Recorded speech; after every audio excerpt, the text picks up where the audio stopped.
Police in western India fired tear gas to disperse a stone-pelting crowd of migrant workers defying a 3-week lockdown against the coronavirus that has left hundreds of thousands of poor without jobs and hungry, authorities said on Monday.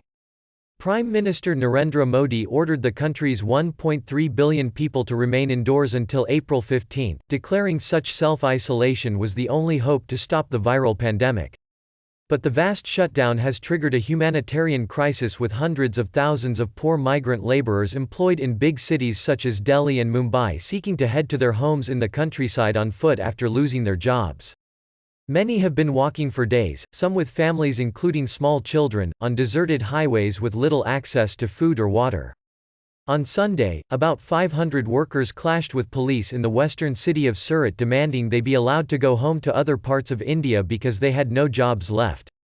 The police tried to convince them that it is not possible since buses or trains are not available. However, the workers refused to budge, and started pelting stones at police, Surat Deputy Commissioner of Police Vidhi Chaudhary said.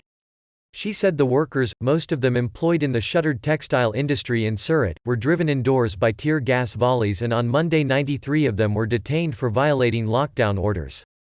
India has registered 1,071 cases of the coronavirus, of whom 29 have died, the health ministry said on Monday. The number of known cases is small compared with the United States, Italy and China, but health officials say India is weeks away from a huge surge that could overwhelm its weak public health system.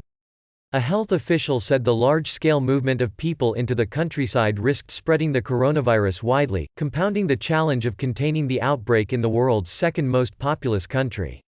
It's an evolving situation with daily new challenges coming up, like having migratory populations moving from one place to another.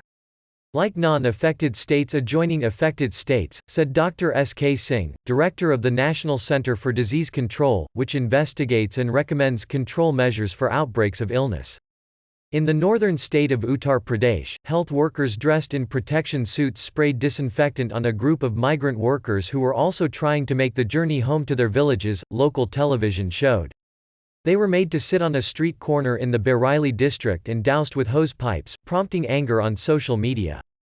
Nitish Kumar, the top government official in the district, later said health workers had been ordered to disinfect buses being used by the local authorities, but in their zeal they had also turned their hoses onto migrant workers. "I have asked for action to be taken against those responsible for this," he said in a tweet. The federal government said on Monday that it had no plans to extend the shutdown beyond the 3-week period. But neighboring Nepal announced it would prolong its shutdown for another week from Tuesday. The landlocked country has reported only 5 cases of the virus and no deaths, but it is concerned contagion will spread as more people travel.